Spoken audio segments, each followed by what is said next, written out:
Please take your seats quickly, ladies and gentlemen. Thank you. Welcome to Courtside, a celebration of the spectacular moments from the U.S. Open throughout the years. A place where past champions... And I will take you and the memory of you with me for the rest of my life. Thank you. Current players... Goff forehand, Sabalenka's in, cuts off a backhand volley, pass is good, and Coco Gauff, at 19 years old, is the United States Open champion. And the sport's greatest storytellers give you a peek at life behind the net. The person on the other end said, "Is this Mark Woodford?" Yeah, I said, yes. And "Hi, this is Martina Navratilova. I was wondering whether you'd be interested in playing doubles with me at Wimbledon." And I was like, "Yeah, okay, who is this? Who really is this?" This is Courtside, the official podcast of the U.S. Open. Here's your host, Marc Stern. Hello and welcome to Courtside. Thank you so much for tuning in. I hope everyone had a great holiday and that the new year is off to a great start. We have a big show for you today. We'll chat with Blair Henley about the first tournaments of the new year, and we'll talk to one of the greatest sports writers of all time, Curry Kirkpatrick, who covered tennis for decades while he was writing for Sports Illustrated. So lots to get to, but we have a few news items to get to first, and we'll begin with the sad news that Rafael Nadal has had to withdraw from the Australian Open after suffering a small muscle tear in his third match at Brisbane. The good news is that it's not the hip issue that kept him out of basically all of last year. But obviously, this is crushing news for those who are excited to see him back in action at the Australian Open. And yes, I was one of those people. And he was looking so good in his first few matches back before losing to Jordan Thompson. Just a gut punch. But Rafa seems optimistic that he'll be back relatively soon, certainly in time for Roland Garros. So I'll stay hopeful that we haven't seen the last of Rafa Nadal on tour. I'll talk a lot more about that and the other players mounting comebacks this year when I talk to Blair in just a little bit. But let's offer up congratulations to the early winners of 2024, like Grigor Dimitrov for his win over Holger Rune in Brisbane. Congrats as well to Elena Rybakina for her win over Aryna Sabalenka in the finals at Brisbane, and also to Coco Gauff, who's looking to build on her breakthrough year last year, and she is right on stride by taking the title in Auckland. And congrats to the Germans for their win over Poland in the United Cup. And in other news, the draws have been released for the Australian Open. Novak Djokovic and Iga Swiatek are the number one seeds. Djokovic has a possible third-round matchup with Andy Murray.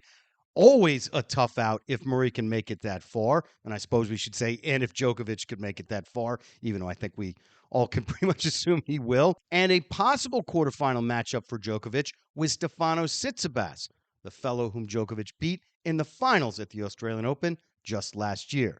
For Iga, though, it's a very tough draw. She'll face 2020 champ Sofia Kenin in her first-round match. And in the second round, she could face either 2016 champ Angelique Kerber or Danielle Collins, who was a finalist at the Australian Open 2022. Yikes! Naomi Osaka, who's making her comeback at the place where she's won twice, will face number 16 Caroline Garcia in the first round and could face Coco Gauff in the quarterfinals. So it's already shaping up to be a fantastic tournament, and we haven't even struck one ball yet. Can't wait for it to begin. All right, let's step aside for a moment, but when we return, I will catch up with Blair Henley as Courtside continues. Drink Evian, the source of refreshment for your body and mind, with naturally occurring electrolytes for a cool, crisp taste. Mountain-made minerals. From alpine glacier rocks to you, Evian. Live young. Experience iconic Dubai with Emirates, home to soaring skyscrapers, adrenaline-fueled entertainment, and world-class shopping. Fly Emirates to Dubai and discover the unexpected. Fly Emirates. Fly better. Missed that play? AI didn't. The U.S. Open used AI built with Watson X to generate highlight commentary for all 254 singles matches in real time. Learn more at ibm.com/US Open. Play safe in the sun with La Roche-Posay Ultralight Sunscreen. It blocks up to 98% of UVB rays and helps prevent visible sun damage with UVA UVB protection and antioxidants.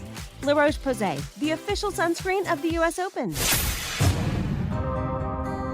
You're listening to Courtside, the U.S. Open podcast. Well, my very first conversation at the beginning of this year, 2024. I am so grateful to get to talk to Blair Henley for a variety of reasons. And we're going to talk about a lot of tennis, but I have to start with this because as we were texting back and forth last week to confirm and set up, and just full disclosure, we were taping this on Monday, the 8th in the morning. And I think you had a couple of exclamation points in your text. And then you text back and you're like, sorry, that was too many. And I was laughing out so loud because I use exclamation points on virtually everything I write, to the point where people are like, is he a high school cheerleader? He's just always super excited because I want to convey people how happy and excited I am that I'm talking to them about whatever we're talking about. So it's like, yes, I'll see you there, 2 exclamation points. And so I suffer from that. So you never have to apologize with that for me, Blair. Well, I learned something new about you in 2024 already, Mark. Good to know that I can use exclamation points to my heart's content. So thank you. Yes. Free reign. I think there's a Seinfeld episode with that where Elaine is dating somebody and he uses a lot of exclamation points and she's like, it's exhausting. I can't deal with it anymore. So that's how I feel, that I just exhaust people. But as I said, there's so much going on. I mean, just the year has just started. We have the Australian Open is going to begin less than a week. It's this coming Sunday. And that's interesting in the fact that they've expanded the tournament by 1 day. A lot of drama already, surrounding some of the people that we were hoping to see there, including one Rafael Nadal. He looked okay in a couple of matches and then tweaked a muscle in his hip. It does not appear to be the same muscle that was like the problem that knocked him out all the last year. But out of an abundance of caution, which I appreciate, Rafa is now not going to play at the Australian Open. And I just wanted to get your thoughts on sort of the little mini roller coaster ride we've had with him so far this year. I mean, well, first of all, Mark, I think it's so funny that every year we're like, oh my gosh, there's no off season. How do these players do it? There's so much tennis and it just continues and it's just, there's too much all the time. But when this past week started, it was like, oh my gosh, a new season. What's happening? Who's going to win? The excitement levels were off the chart. So I love that. I mean, I guess as tennis fans, we're always going to find something to complain about. And maybe the players always find something too. But this entire week between United Cup and the comebacks, Rafa included, and the finals that we had, I was in tennis heaven. Except for, as you said, this bummer news that Rafa has pulled out of the Australian Open. And I feel like we've seen this film before where players come back after a long time, and any tennis player will tell you, you can train. You can kill yourself in practice. It is not the same as a match. It affects you physiologically in a different way. Played 3 good matches. The third one was incredibly physical against Jordan Thompson. Ended up losing that one. And again, there's that small muscle tear, not in the same area that the hip issue was that kept him out all last year, which is good news. The statement was relatively cheery is too strong of a word, but there was a positive slant to it. It wasn't like, I don't know what's going to happen, I'm so depressed. It was like, we caught it in time, like we'll be okay. It's a long year and I want to be ready for the spring. Exactly. And Rafa famously does not write those statements. And so we, over the years, it's kind of, I feel like, given everyone a good chuckle because there is sort of, Rafa in general has sort of a doomsday approach, I feel like, which I'm kind of a spirit animal in that sense. I'm like a worst case scenario all the way. This didn't sound like that. And he said sort of in part B of this statement that the goal is to be healthy 3 months from now. Translate, the goal is to be healthy for clay season. Yes. And so that, I think it gave us sort of a peek into what his vision is for this year. A year that a lot of people think is probably going to be his last. Who knows? Listen, if he wins, I don't know. I love a good mic drop retirement. If he wins Roland Garros, I guess he probably still has to play the Olympics because it's going to play the Olympics. Yeah. Man, I love the idea of Rafa going out on top. Who knows, with a RG title or a medal. I'm getting ahead of myself. I'm with you. If he were to win that, if he were to win Roland Garros and he says, I'm done playing on the tour, but I'm going to play one more time in Paris because it's the Olympics and it's big for me and for my country. Like in that point, it's almost like, I know he'd be taking it seriously, but almost like be an exhibition, like, hey, I'm out here and it's not an ATP event. I could live with that. If he wins the French Open, I mean, that's just a storybook ending right there. I think for me, what this injury setback really made clear was that everything is in doubt at his age and the wear and tear that he's put in his body.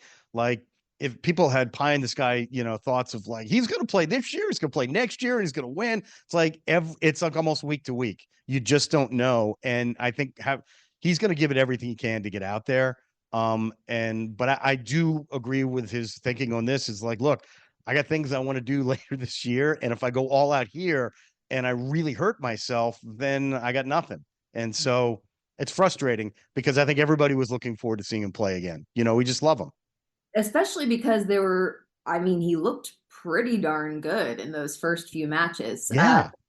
I saw the end of the match with Jordan Thompson. He had 3 match points. Yeah. But that to me, playing well in the big points, that is the hardest thing to get back as you're coming. Obviously, the physical side is a factor as well. But as far as the mental side goes, and it was the same watching Naomi Osaka, who, again, Rafa and Naomi are typically incredible big point players. Yes. But it is, Rafa made a couple of uncharacteristic errors during those 3 match points that he had. And same with Naomi, watching her play Karolina Pliskova. There are just some big points that you're thinking, okay, normally, again, with a match fit player, this is somebody who's going to be able to execute in the biggest points. And it just takes a minute to find that again, understandably.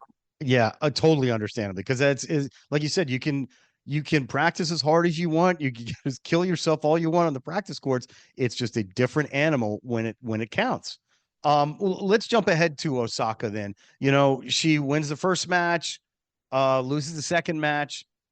I did not get to see a lot of the highlights of those matches, but it seemed like she was playing okay.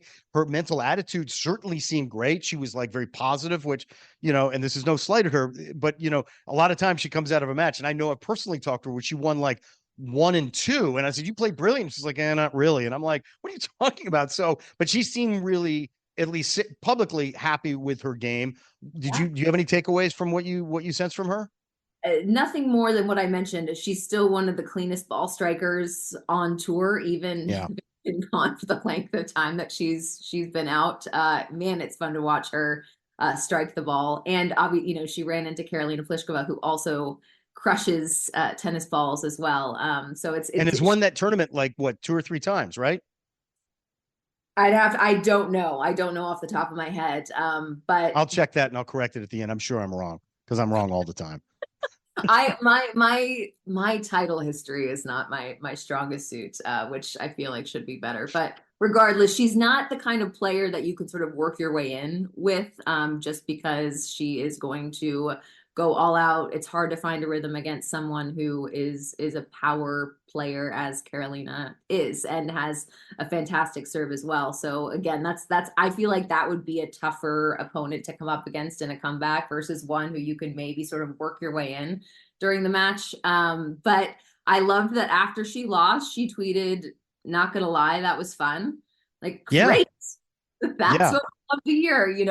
This has been this little anecdote has been I believe it was first reported by Courtney Nguyen, WTA Insider, but Naomi said that she's working on not having her headphones on all the time, which that was sort of a part of her pre baby. She always had those headphones on, and it was a defense mechanism, really, so she didn't have to talk to anyone she didn't want to talk to, which, again, I can relate to not wanting to wishing I had headphones on. 100%. Steal that move. Yeah. But I love that, again, sometimes those relationships are what, are the best parts of the tour, and being able to experience something that maybe she hadn't in the past, leaving herself more open to that. As tennis is lonely. So even a smile in the hallway, or being able to have, hey, how's your, aunt who was in your box last week, whatever it is, these are the things that you see sort of in the players' lounge and the hallways. And those little relationships, I think, can make the tennis world seem like less of a lonely place. Yeah, you're not on an island. And when you have headphones on, mean, this is me when I travel.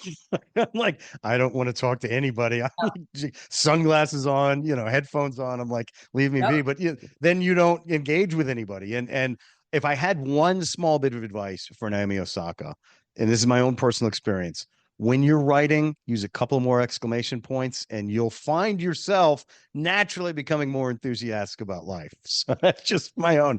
And we're going to talk about some of those tournaments, and I guess Angelique Kerber. I'll bring her up right now because Angelique Kerber really is the other big name that we've talked about on the comeback trail. She played in the United Cup. I didn't really get to see a lot of her. Do you get any sense of sort of how she's playing right now? Yeah, I mean, I think again, when you temper the expectations, knowing that, I mean, for her, it's been 18 months, I believe, that she's out. She won, I believe, only one singles match, but it was a big one. It was to help send Germany through to the final over Australia. She saved 2 match points against Ayla Tomljanovic and won that match. So perhaps her one win was maybe one of the biggest of the week. And I think to have Germany then go on and win the United Cup, that is such a boost. Those team events, I love them. If we had won a quarter during the tennis season, I know that would never happen because of the schedule. I would be totally fine with that. They're just fun to watch, and they're different. And we've seen instances of players who have been buoyed by the high that you get from winning one of those team events. Sure. So I really can't think of a better way. She got several matches in. She got a really good clutch win over Tomljanovic to send Germany to the final. I think that's all you can ask for your first event back. I know that Swiatek beat her pretty badly in their match in the finals, but there's no shame in that. That's what Iga does to an awful lot of people. That's the bagel factory. And we're of course talking about the United Cup. This tournament's only a couple of years old. For folks that aren't overly familiar with it, do you give them sort of a bullet points about it? Yeah, well, this took the place of ATP Cup, which was there for the few years before that, which was obviously only the men. Still a team country event. But again, it came so close to the end of Davis Cup. It just seemed a little bit redundant. So to me, having this United Cup event, men and women, the fact that it came down to mixed doubles, they changed the format a little bit this year so that each in Davis Cup, they would call it a tie, or Billie Jean King Cup, but in each contest, the one country versus the other, it's finished in one session. It was a little bit more drawn out last year. As a result of that, the rosters were a little bigger. So sad for instance, Team USA. I know Francis Tiafoe had the time of his life as part of the United Cup Championship US team last year. There's a group text that apparently started at United Cup last year and still exists. So I'm sure Francis is having some FOMO not being there this year. But so the roster shrunk a little bit, but the stakes were turned up for really every match that stepped on the court. That's critical. At the top players playing singles. And some of those top players were also playing in doubles. Team Australia, though, for instance, had double specialists playing doubles in Matt Ebden and Storm Hunter. So I just, the whole thing, I loved it. And it did come down to Siegemund and Zverev against Hubie and Iga. Iga was the MVP of United Cup. Hubie, not so much. It was a rough go. We all love Hubie, but adore him. He had a couple match points against Zverev. Didn't clinch, wasn't great in doubles. So rough go for Hubie. And we know Iga takes these things so seriously. She was in tears afterward. Zverev, credit to him. He lost to Alex de Minaur in the semis against Australia and didn't get to bed reportedly until almost 6 a.m. Comes back, wins this match, saving match points against Hurkacz. And then clinches it in the doubles with Laura Siegemund, who, quick side note, I cannot wait to see Siegemund joining up with Barbora Krejcikova, and her former doubles partner, Katerina Siniakova, is going to now be doubles partners with the world number 1, Storm Hunter. And I'm just so fascinated. They have anybody who watched Krejcikova and Siniakova play, two completely different personalities. They're now partnering, and they were the best doubles team for years. Yes. or one of the best doubles teams. And so to see them with different partners is going to be fascinating. Lara Siegemund involved in that whole, I guess, partner carousel. But yeah, love the concept. Love the fact that it gives these players matches, guaranteed matches going into the season. No complaints. Staying with the United Cup, and it was very exciting. I think it was really well run, and it seems to be that this is going to be the way it moves forward. And I think it's a great tournament and a great idea. But some heart palpitations caused earlier in that tournament, certainly amongst Australian Open officials. They're dealing with like not having Rafa, and then I don't know what was going on with Novak. There was a wrist issue. It doesn't seem like it's a big deal. I know his team has said he's going to be fine, but of course that's what you're going to say before a tournament. I know there's been this talk about the size of balls or the balls that they were using down there. I know Rafa has talked about his struggles with these types of balls, and I guess Nick Curio said that's the reason why Novak is having this wrist issue. First of all, so your thoughts on what to expect with Novak, if you think this is something we should keep our eyes on, and secondly, what is the controversy with these types of tennis balls that you're using, that they are using? Yeah, well, I don't know exactly what the issue is. The trainer was massaging his forearm during his injury timeout / changeover. I will say I've seen these balls in person. I've hit with these tennis balls. They're Dunlop balls. They do fluff up quickly. And they actually, so the felt fluffs up and feel. It's like a cat with a hairdryer. It's just like exactly. Big poof. Exactly. And it has the feeling of being heavier. And sure. Like I said, I've hit with them myself. And by the end, I mean, granted, tennis, during a match, the players are getting new balls at 7 and 9 games, so they're getting regularly refreshed balls. But I was actually talking to Chris Eubanks about this last year in Dallas, where I believe they used the same Dunlop ball, and he was saying the problem is they feel great at first. It's just that they really expand quickly, and I don't know if it's an illusion or if it actually is heavier coming off the strings, or it just doesn't explode off the strings like they do straight out of the can. And I mean, at this level, the margins are so small that something like that really can make a difference. So who knows why? Somebody actually tweeted, like, the more serious this Novak Djokovic, arm issue is, the more I think he's probably going to win the Australian Open. Which is, I kind of agree with, to be honest. I think he's going to be fine, or else he wouldn't have gone out there and played that match against de Minaur. But again, I think the balls, the ball sort of rancor has, the volume has risen over the past couple of years. That it's a point the PTPA has used to say, hey, listen, that we need a union, or we are the union, and we need these things to change. Who knows? Because listen, it all comes down to money and sponsorships and all of those things. I don't see those things changing easily, but players have definitely made a lot more noise about it. That's for sure. Well, and the thing too is whether it's a real effect, and I do believe there's a real effect. You've played with these types of tennis balls, and you can feel, as you said, it feels muddier, feels heavier. Real or not, if you think that that's going on, it's in the back of your head, and you're in a tight match, and you're like, why couldn't I hit that winner? Why wasn't I able to do with that ball what I wanted to, or I'm normally able to? And then you start thinking about the quality of the balls, and that can get you spiraling off if things aren't sort of buttoned up in your game. So that's something we'll have to keep our eyes on. It really was. I mean, I know it's the first week back, and you're right. There is no off-season for these players, but it really was so much fun this week to see the stuff going on in Brisbane and Auckland. It was great to see Imara Kanu, is another name that we're like, is she ever going to finally turn that corner and sort of recapture the magic she had at the U.S. Open from a few years back? And it seemed like she was playing, fairly well to start that tournament. But I'm sorry, I'm getting my paper in front of me. I want to make sure I get all the names right here.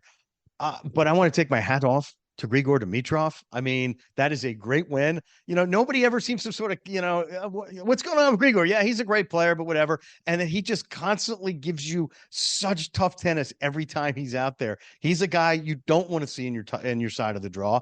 And Elena Rybakina taking out Sabalenka. That is a terrific win for her. So, yeah, the season really has started off in a great. Oh, and I'm sorry, I almost forgot. As an American, this is embarrassing. Coco Gauff. Coco Gauff picking up where she left off. And that tells me, even with the return of Osaka, and I'm going to really tamper my expectations for her because we've seen Sabalenka come into her own. We've seen Iga rise up to be this really dominant player. We've seen Coco Gauff take that next step, and now she's hungry for more. And people like Rybakina, I just think the competition is so brutal at the top in the women's side, well, in the men's and the women's side, but particularly with the women, because there isn't that one sort of established, alpha player that's like, I'm going to eat all of you like Djokovic does with everyone.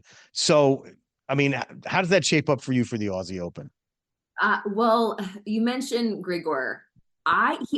First of all, he seems like he's 42 to me because I feel like he's just been around forever. Right. He's 32 years old. Like, he's a kid. Spring chicken. Yeah. He has been working with Jamie Delgado, and we saw it last year. He has made some incredible adjustments in my opinion. It's how he uses his backhand, which shots he's choosing to drive, which shots he's choosing to slice, where those slices are going. And it has been incredibly effective. I mean, he had a win over Carlos Alcaraz at the end of last year. So yes, I was expecting Holger to win this match. I think we all were. I was watching the highlights, and goodness gracious, Grigor looks dangerous. He's not a stranger to what it takes to win over the course of 3 out of 5 sets. Mm-hmm. I mean, dare I say, Grigor could be one to watch at the Australian Open. Who knows? All I know is he could not be a more delightful human. Yes. And seeing him get his first tournament win since the ATP Finals in 2017 was just a joyful moment for tennis fandom collectively. Also, it was announced, I believe, just this past week that, he's the new face, or he helped launch the new Lacoste underwear line, which I don't know. I feel like that makes for a pretty good week, Marc. It does. And I want to pull the curtain back on that. I was set to be that person, but my schedule, as you know, Blair, is so packed. I said, Grigor really wants this. I'm going to let him have this. Okay. So incredibly kind of you. It spurred him on to this great start to his season. Holger has won the title for biggest team on tour, I think, between Boris Becker, Severin Luthi. He's got the Mouratoglou team behind him again, which I have questions about, but that's a whole other podcast. So he's got the biggest team maybe in history. I'm kidding, but it's sizable. It's sizable. It's a small country. Yeah. And I love Holger. I love watching him. To me, his ground great game are, for an amateur player, for rec players watching tennis. I love the way that he sets up. His balance is so good. His strokes are so simple on both sides. So if you're looking to look for a player whose strokes you can actually emulate, take a look at Holger. So loved that final. Loved the Sabalenka-Rybakina final for a completely different reason. It was a total blowout. Rybakina 0-3 over Sabalenka. Sabalenka leads the head-to-head 5-4 still. Again, this is kind of the first dud match we've seen between the two, but it's almost surprising that it is because of their respective game styles. Rybakina played unbelievable tennis, and Sabalenka was spraying some balls, as she sometimes does. And against a lot of players, she can get away with that and hang in the match long enough to find her rhythm and right the ship. Against Rybakina on her best day, that's not happening. And that's what we saw. But even in the trophy ceremony, though, Sabalenka was hilarious. And the fact that she sort of laughed it off, I actually think that loss for Sabalenka as the defending Australian Open champion heading into the Australian Open, that is an easier loss to forget than it would be if it were 7-6 in the third. Yeah. You just flush it. It was a bad day. It was just a bad. She was great. I had a slightly off day. Flush it. Let's start fresh. Yeah. Right. Yes. And she was in the trophy ceremony. She's, thanking Elena for the 3 games that she got. She's telling her she did a terrible job. This is all your fault that I lost today. Telling the fans that she wanted them to save their energy for the men's final. I mean, lost the match, won the trophy ceremony. So love seeing that. You mentioned Coco Gauff.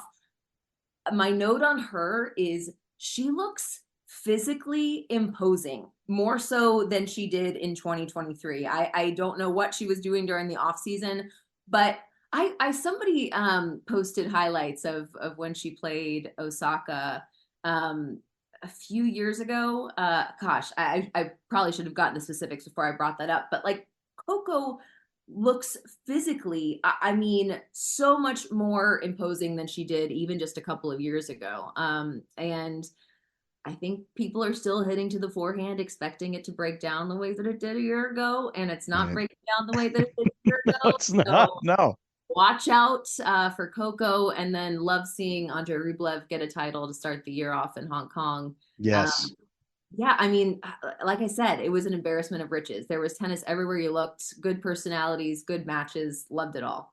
It's been a great start to the year so far. And that goes, by the way, for this conversation. It's really, catapulting me into 2024, getting a chance to chat with you, Blair. And I'm going to ask you one more question. It's totally unfair, but that's because I'm kind of a jerk. Any thoughts, any predictions? You got any thoughts who's going to win Australian Open? I know we did grand predictions in our roundtable discussion with everybody, and I love that. But we're here on the eve of the Australian Open. Is it Djokovic? Is it Iga? Is it Sabalenka? Is it Coco? Is it Osaka? Who do you like? I mean, I feel like I have to give it to Novak.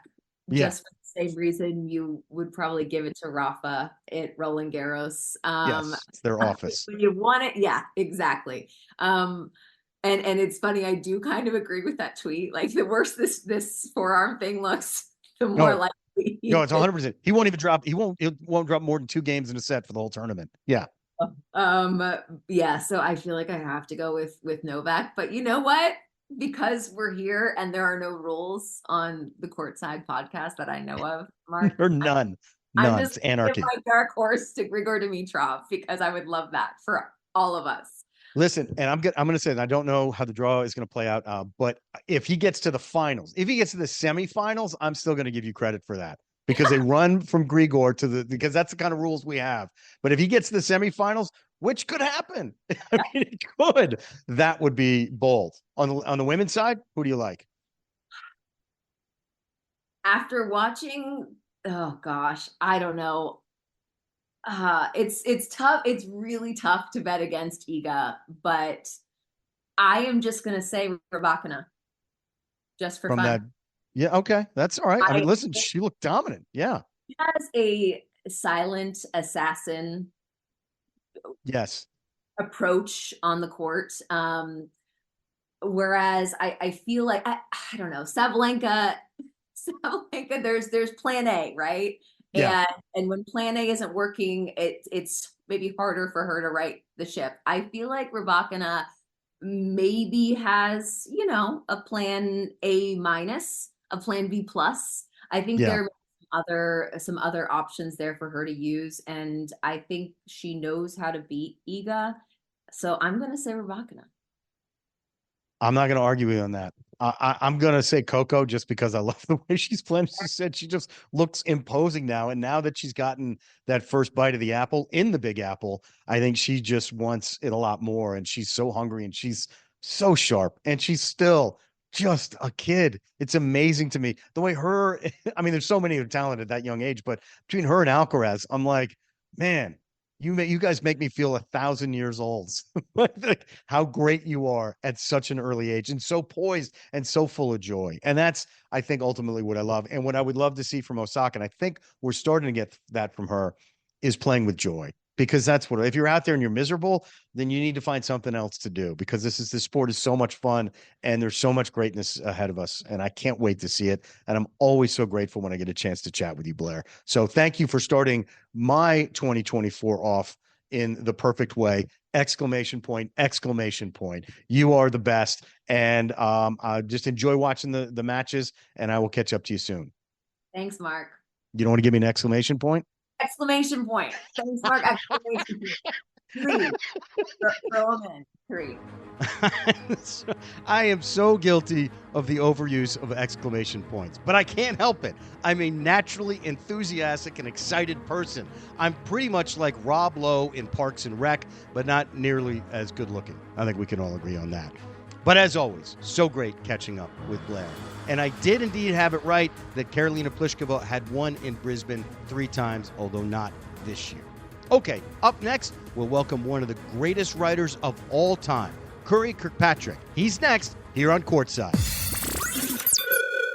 As a proud partner of the U.S. Open, Maestro Dobel hits a smooth serve on and off the court. As the world's first Cristalino tequila, serving an ace is as simple as making your favorite drink courtside or at home. Celebrate with Maestro Dobel tequila. Proximo, Jersey City, New Jersey.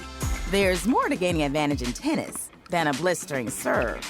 That's why the USTA works with Deloitte. See how we help it elevate fan experiences, advance business strategy, and more at Deloitte.com/USTA. At IHG Hotels and Resorts, we believe you should travel like you mean it. So turn your travel up a notch with 19 brands and our award-winning loyalty program, IHG One Rewards. When you have over 6,000 global destinations to choose from, you can make every getaway the best one yet. So what are you waiting for? Across 100 plus countries, IHG Hotels and Resorts is there to help so you can travel like you mean it. Get inspired and book now at ihg.com. This is Courtside, the U.S. Open podcast. What an absolute honor it is right now to welcome one of the legendary greatest writers who's ever existed, who's ever put ink on a page, Curry Kirkpatrick, a longtime writer at Sports Illustrated and was there with the legends. And I'm talking about Frank DeFord and Dan Jenkins, just to name a couple. And you were right there just writing brilliant pieces, covering tennis back. And anyone that knows me and knows this show knows how much I love history. So we're going to focus on, the greats back in the day that Curry got to cover up in person. Curry is one of the proud residents, one of the great residents of Hilton Head, South Carolina. I know of one Hall of Fame you're in. I'm sure you're in several, but in the National Sports Media Association Hall of Fame, you were inducted just a couple of years ago, along such great writers like David Halberstam, Grantland Rice, and one Anthony Irwin Kornheiser, just to name a few. Yeah, exactly. Curry, I was a fan of your writing, when I was a kid, and it's just such a treat and honor to welcome you to the show. So thank you so much for taking time to come on with me. Oh, well, thank you so much for all the kind words. I was falling over in my chair laughing when you started to compare me with these people. But, the couple guys you mentioned, Frank and Dan, were my mentors at Sports Illustrated, and I was never so thrilled as to when I got there. Shortly after I got there, I had little tiny cubicles just across the hall from these guys, and I kind of sat at their feet and learned everything from them. And Frank became really a close friend. We lived in Westport, Connecticut, same town, and our children became friends and the whole deal. So, and of course, Dan's children, one of them has become, yes, a terrific Hall of Fame writer in her own right, Sally, and I'm sure you know her. Yes, I know Sally. I will say, I adore her. I think she's an amazing human being and a brilliant writer. And from my cheap seats, if she doesn't win the Pulitzer this year for that brilliant piece she wrote on Chrissy and Martina. On Martina and Chris, yeah, right. Yeah, then there needs to be an investigation. I think that's where I met Sally when she started covering tennis, and we would be at Wimbledon and the U.S. Open, and that's where I really actually met her, I think, and became friends. But yeah, that was a wonderful, wonderful piece. I keep in touch with Chris still, so it's come back to her, this cancer. Yeah, and it's a terrible, terrible thing. But that story just was amazing. It really was. I mean, I think we all sort of knew bits and pieces of it, but the way Sally presented it was, again, it's award-winning writing, and it struck me to my core. And as well as I knew the story, or I thought I did, there were still things I didn't know. And it just brought tears to my eyes to see that relationship go from friends to like bitter competitors to like great friends, and now like lifelong friends helping each other through the hardest thing you can imagine in life. Yeah. Of course, I knew them both. I'm so old. I knew them both when they first started out on the tour as young teenagers. Yeah. I mean, you've seen the full spectrum with them. Yeah, exactly. So it was kind of fascinating story to read how Sally, got to the gist of everything. So when did you start covering tennis for Sports Illustrated, or just in general? Well, when you called me on this, I'm trying to think. I haven't thought of this in a long time, but it was like the mid to early '60s, right? Yeah, and I I kind of took over tennis from Frank, who was then going to do more feature stories rather than the basic foundations. We had at the magazine we had sort of beats that we did, sort of like newspaper beats. And in those days, that's the way the managing editor had a guy or a couple guys on different sports. I say a couple guys. There weren't many women in those days. Yeah. But I started doing tennis when the WCT, which was the men's circuit, was a circuit found by Lamar Hunt. Okay. And it had about 25 best players in the world. And so they had a finals in Dallas every year, and 2 successive years. This is the days of, it's how old I am. It's the days of Rod Laver and right. and Ken Rosenthal. Who is this big rival now? I can't. Ken Rosewall. Ken Rosewall. I was about to say Ken Rosenthal. Who's a great baseball reporter. Another friend of yours, yeah, but no, Ken Rosewall. Yeah.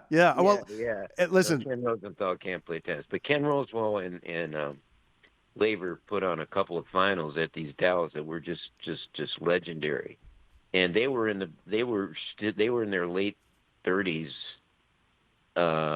and still 2 of the best players in the world. Rosewall, I think, got to the U.S. Open finals against Connors when he was like 40 or something. But but Laver was the best of the 2. And anyway, that's when I started covering, when I went to those 2 things. And then I went to my first Wimbledon. I think it was in '72 when Stan Smith beat Ilie Nastase in the final. Right. And got to meet Stan, and ironically, we both moved and retired to Hilton Head, and our children went to school together. So and Stan, of course, is still here. He runs a tennis academy. He's very prominent in the community, but his first big year was that year, and he beat Nastase at the Open, and then at Wimbledon, and then he lost the Open. But in between, I got a great assignment. I got to go to Romania to Bucharest for the Davis Cup, where the U.S. team played. And in those days, the Davis Cup was huge, even in U.S. tennis. And Nastase and his compatriot, a guy named Jan Tiriac. Oh, yeah, that's right, Jan Tiriac. I remember that, yeah. Yeah, Jan Tiriac, by the way, and in those days was a terrific player still. He was in his mid-30s probably, and Nastase was a young up-and-coming, one of the best players in the world. And they were heavily favored on the soft play at Bucharest. And so I got to do a story on that, and that was kind of intriguing. It was one of my first trips. It might have been my first international story I did for the magazine. And it was right after, it was a couple months after Munich. Oh. And there were a couple of Jewish players on our team. And we had armed guards wherever we went. There were only a couple of American journalists there, me, Bud Collins, and maybe a couple others. And we were on the same hotel as the team, of course, and they had armed security. Man. around the team at all times. It was a very, very weird setting. Oh, yeah. And Bucharest, of course, Iron Curtain country. I'd never been to there, and it was just a fascinating experience to cover the Davis Cup in Romania. No, I can imagine and seeing the Stasi at that phase of his career, as you said, yeah, he was up and coming, and man, he was such a great player. But well, I did a huge piece on the Stasi. I the great thing about tennis that I loved, I got to do these personality profiles, long form stories in the back of the book, and I did them on almost all the really good, great players of those days from then until basically I retired, and got to know these people. And I did a huge story in the Stasi. I did a huge story in Tiriac, as a matter of fact, many years later. Tiriac, by the way, is he's still one of the richest men in tennis. He runs some of the European tournaments. He owns them. Wow. He became this terrific businessman, yeah. Wow, good for him. Smart business sense that I've never had. Well, and I go back to days in those days, in that match in Bucharest, both Tiriac and Nastasi just intimidated the officials to the extent that, I mean, there were almost fights in the stands and, people throwing pillows onto the court. And it was crazy. Davis Cup, and I love Davis Cup. And yeah, when I started to really love Davis Cup, because I love the team competition element of tennis because it's such a unique facet of it. And I've told this story a million times on the show, but when I would start hearing John McEnroe talk about how important Davis Cup was to him and how he talked about how Arthur Ashe, really instilled that in him. And then reading a piece, and I'm going to get to in a second, you wrote about Agassi after he won Wimbledon. You see Agassi talking about starting to play Davis Cup and picking up some things from McEnroe. And it was such a great sense of pride for the U.S. players. I'm not saying it's not now, because I know it is, but man, the home and home that they had back in the day was so fierce. And it was just a totally different element to tennis that you really, you don't get to see at Wimbledon where it's a cathedral and everyone's so quiet. At these Davis Cup matches, it's just a frenzied, atmosphere. Yeah, it's like a college football game in Europe. And you bring up, excuse me, I'm coughing here. You bring up Agassi and McEnroe, which leads me to a moment, one of my favorite moments. They were both. I covered them. I keep saying covered. I was on the beat, so these guys came on the beat when they were really young, and so I knew them both then. And I remember we were playing. The U.S. Davis Cup teams are playing in Argentina. I think it was Argentina. Yeah, Argentina, when Vilas played. Right. Yeah, I was going to say Vilas. Yeah. And we were doing a match there, and at that time, McEnroe was the terrible, l'enfant terrible. Yeah. The bad boy of tennis. And then here came Agassi, who was easily as bad on the court and as bad a sport as McEnroe ever was, although it didn't portray itself that much. But anyway, so Agassi's playing this match, and he's intimidating the poor Argentinian guy that's playing with Vilas, the second singles guy. He can't play. And at one point, Agassi catches the guy. Agassi's receiving serve. He catches the guy's serve to just humiliate. The crowd went berserk. I mean, I thought they were going to come down and have a mass, and they're on the court and people throwing stuff and yelling at Agassi, and he had to go to I think they had to stop the match. He had to go to the side, and I forget who the coach was that the Davis Cup team, but he's reprimanding the match. And McEnroe's sitting there. He's playing our number one guy, and Agassi's number two guy. So I went in the locker room afterwards and talked to McEnroe about Agassi catching the guy's serve. And McEnroe says, listen, they call me bad? What about this little mofo? I can't believe this guy. I can't believe this guy. And they call me a bad guy. It's great. Oh, that is great. Well, I got to tell you, and I told this just in all honesty, I was talking to you before we started rolling. last night in prepping for our conversation, I went back and I couldn't read everything because you wrote so much and so many brilliant things. But I did get to read the Agassi. I think it was called Agassi and Ecstasy. And it was right after Agassi won his first Grand Slam at Wimbledon, I want to say in 92. And first of all, it's such great writing. I know we talk about Sally as a great writer who's writing today. We don't have enough great writers like you, like Tony, like Dan, like Frank. And so it was just a pure joy to read it. But I remember reading it when I was younger. I mean, we're reading it live in 92. And so it really it was like a time machine, transported me back. And there were so many things I had forgot that were the topics of conversation about Agassi leading up to that. And you nailed it. I mean, you don't need me to tell you that, Curry, but because the discussion of Agassi, and it seems so strange now because he's one of the most revered and beloved figures in U.S. men's tennis. But up until he won that title, it was like, is this guy going to be all flash and sort of marketing and the hair and all these things and never really amount to anything?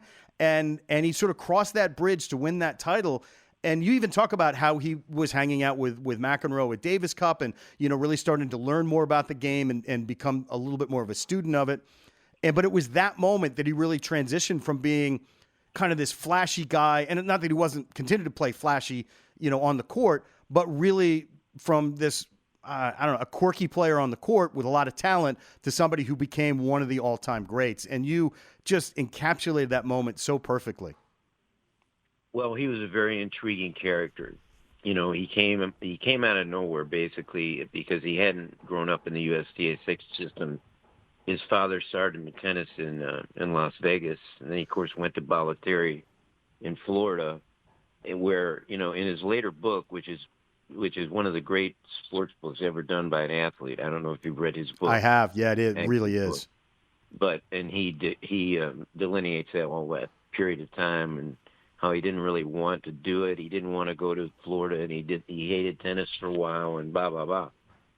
So he comes on the tour, and he, as you say, he was just a punk. I mean, he was just a rat-tailed punk. He had this hair that went down to his head, this hair that went down to his back, and it was in this rat tail. And he used to wear denim shorts. Yep, I remember those. Yeah. Yeah. Okay, you remember. So he came out, and I remember there was a tournament in. This was before, of course, he was several years before he won Wimbledon, but when he was just, this punk, and he was always a punk on the court too, like catching guys serve. He would do stuff like, he didn't do that bad, but he'd do stuff like that, to lesser players to try and humiliate him. He was not a really good guy. Yeah. And I remember a tournament up in Vermont in the summer, late summer, it was a prep for the Open. It was between Wimbledon and the Open. And they had this unbelievable, and I went up there and did a story because they had this unbelievable field there. They had McEnroe, and I think it was and they had Nastase. Boris Becker was there, having I think Boris Becker had just won Wimbledon. And here appears this rat tail in these denim shorts, and he's running around, and all these chicks, all these teenage chicks were running around following him. I mean, he was the star of the show. Yeah. And so it was great to write about, because he was. I mean, they were great characters, all of McEnroe, and of course we can't forget Jimmy Connors. Oh yeah, yeah. The American contingent was so terrific to write about because they were basically all like punks who had come onto the great staid game of tennis and just exploded upon tennis and changed it into this really popular thing to watch.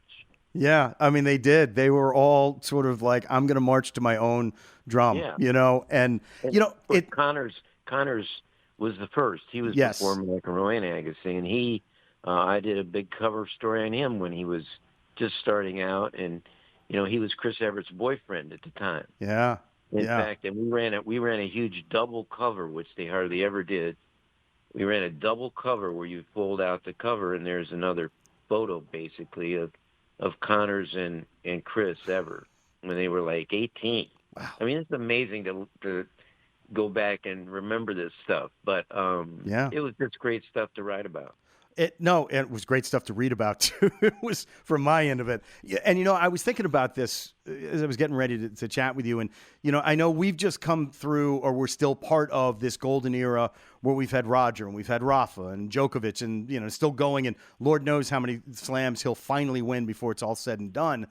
But U.S. men's tennis has been a long walk in the desert since Andy Roddick won at the U.S. Open so many years ago. But when you were covering the sport, you really covered the golden age of U.S. men's tennis. I mean, from Arthur to Jimmy to John to Andre, and throwing a couple more people that I'm probably leaving out, like Curry and Sampras and all that. But you really got to cover and be a part of U.S. men's tennis when it was really at the top of the world.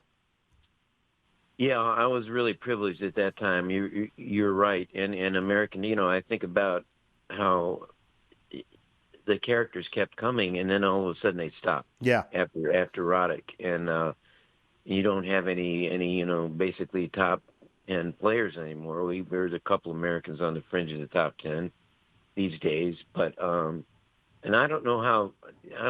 Well, the kid from the Washington area there. Oh, Francis Tiafoe. Yeah. Tiafoe has been he's been a comer for years and years, but I don't know if he's ever going to get there. I think you got to win a slam, or you got to do something. Yeah. And he's a terrific presence on the court. It seems to me like a very colorful guy. Absolutely. Character. He seems like a good guy. But back in those days, it was very fashionable to not be even a good guy. I mean, seriously, when Connors, McEnroe, and Agassi, I just think of the three of them. Even Nastase, and Nastase kind of was the mentor of Connors. Nastase did some unbelievably ridiculous stuff. He did. He would moon the referee during the match. And he would get defaulted and here and there, and it was wonderful. I remember. He was great to talk to too, because he'd say anything. He was Romanian, and he spoke fairly good English, and you could, in a story, you could kind of coordinate of what he was saying into English, and that would make it funny. And I would write. I mean, these guys all hated me, by the way, because I'd write funny stuff about them. I'd write about how bad they were and how ridiculous they were making tennis, and they just hated me. I mean, McEnroe. I can't remember I don't know if you're interested in any of this. But, I absolutely am. This is brilliant stuff, Corey. Thank you. Well, I wrote the first story on McEnroe, the first national story on McEnroe. In fact, I went to Milan, Italy, to do it when he was just coming up and he was starting to win these tournaments internationally. And I remember it was in the fall. It was like a Thanksgiving I went there. I don't know why we were doing the story in the off season, but as you say, back then tennis was all around story too. Our magazine really covered tennis then. Yeah, it was a big deal back then. Yes. Yeah, and I think Frank is partially to be honored for that, because I think he pressured the magazine into doing tennis. He was a great friend of Arthur Ashe. Frank DeFord was. And that was just before I started, and he really pressured the magazine. Look, it was to do a lot of tennis, which they started doing. And anyway, as I'm in Milan, I went to meet McEnroe and do a story on him. But then in the next few years, I remember what I was going to tell you. I was told a long time ago by Al McGuire, the great basketball coach at Marquette. There were two kinds of Irish. There was shanty Irish, which was, like the cheap seats, blue collar, the shanty Irish, and there was lace curtain Irish. So in a story on McEnroe, I realized what Al McGuire was saying, and I call them shanty Irish in the story. Well, his family was so angry at this. I heard his father wrote a letter to the magazine. In those days, his father was directing everything. McEnroe's dad. Yeah. Because McEnroe was just like 18, 17, whatever he was. And so the father wrote a letter to the magazine and blah, blah, blah, what's went on. Wanted an apology, et cetera, et cetera. I said, that's ridiculous. So the next time I see McEnroe, it's at a Davis Cup event in France, in Grenoble, France. I remember Bud Collins was there with me again. There were several. You remember Barry Lorge? Oh yeah, yeah. He was from Washington. Yeah. He covered. He did so much tennis as ridiculous. I mean, he did so much tennis. So he was with us when we were covering international events all the time. So McEnroe wins this Davis Cup match really easily. He comes aside, and there's this big crowd, and he comes, and we went up to talk to him. And I'm standing there, and Lorge is next to me, and Ed Fabricus, who's a PR guy for the USTA, he's escorting McEnroe out, and so he's kind of stopped to talk to these American riders. And McEnroe sees me, and he says, I won't, he said, that's the worst thing that's ever been written about me. And he lunges at me. He's going to punch me out. Oh my gosh, And Fabricus steps in, has to stop him. And I said, hey, if that's the worst thing ever written about you, are so lucky. Something like that. And he wants more. He wants some of me. He wants some. So I'm standing there. I say, what's going to happen here? I don't want this guy to punch me. So Fabricus broke that up. There was another time he came at me. I can't remember where it was, but oh yeah. I mean, these guys, they want a piece of me.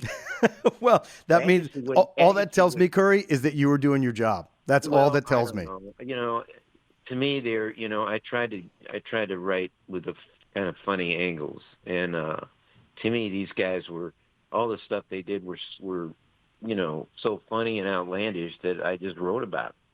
And I remember, Agassi wouldn't talk to me for the last, 10 years of his career. I don't think, when he won the Wimbledon the next time, we did a big story on him later on, and he didn't even talk to me.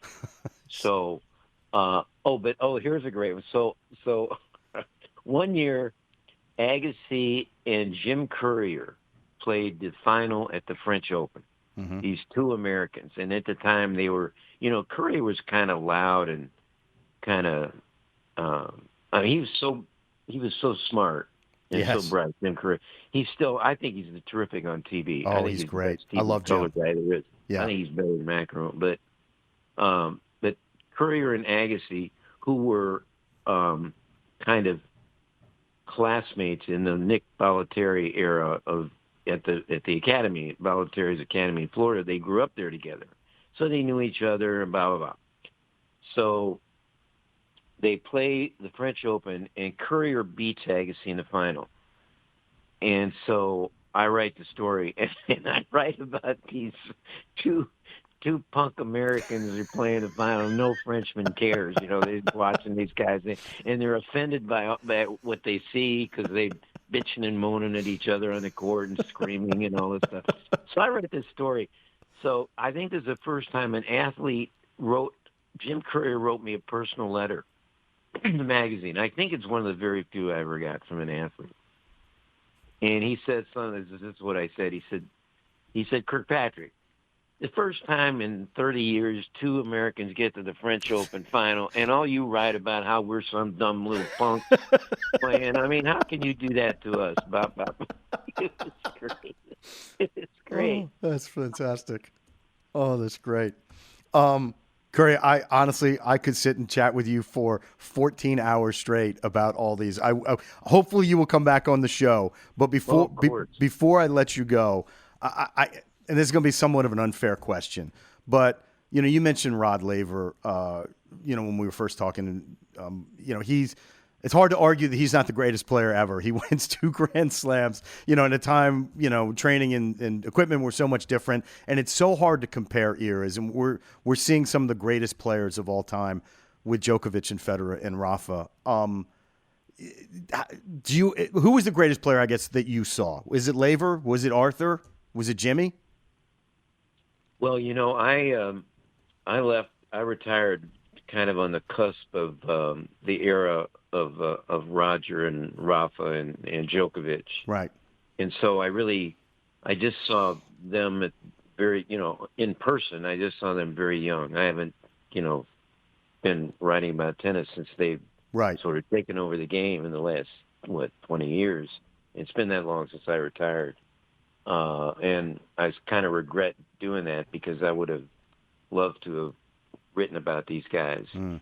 But So I include them. But, it's funny. In tennis, when I was a young guy, you hang around all these old hands and the international guys that covered tennis and experts, and they always compared people by saying who would beat who on their best day.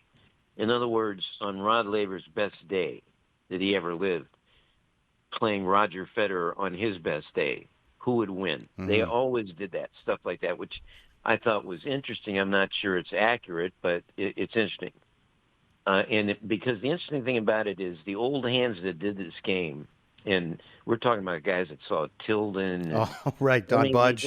These older, right when I was in my 20s, these guys are in their 60s, and they had seen everybody, Don Budge, everybody. Yeah. But they always said at the top of his game, the best player they ever saw was a guy named Lou Hode, an Australian that played just before Laver. He was left-handed. He won several majors, and he was built like a fullback. And he was this really interesting guy from. Of course, all the Australians were interesting. Lou Hode, in the time I was doing it, he had retired and he ran a tennis camp in Spain. All these guys go to the coast of Spain and goes to France and run tennis camps. All these old great European players, but and I never saw Lou Hode in person. But they say, and Lou Hode, as I say, he was kind of dominant right before Laver. I think Hode won 2 Wimbledons. Mm-hmm. And a French, maybe the Open, I'm not sure. But they say he was so powerful and so fast and so quick around the court that on his best day, he'd have beaten anybody else ever on their best day, which is really interesting when you think about it. It's a really neat comparison when you think about it. I mean, it's almost like golf, like Nicklaus and Tiger on their best days. Right. Who would win? Yeah. It's really an intriguing subject. A few weeks ago, Tony, Wilbon's always slobbering over Serena as the greatest player ever lived. Right. And or Martina, he can't figure out which one. But he was slobbering over Serena so much. One day I wrote to Tony and I told him this exact thing. We text on occasion. I text him when he says something ridiculous on TV, and he says back most of the time, you're right. So I said, look, I'm not sure Serena's the greatest player ever played. And I said, the people compare these women players. The best player I ever saw at the highest point, a woman player, at the highest point of her career, the best match she would ever play against Serena, the best match is Steffi Graf. Oh, Steffi Graf to me was the greatest woman player.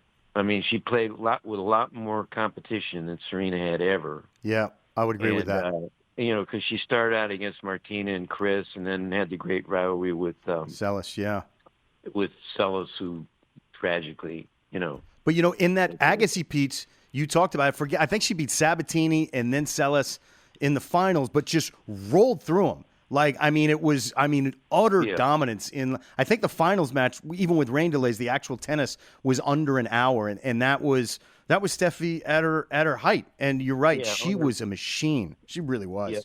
On her best day, and I remember I would stand by the court watching her practice.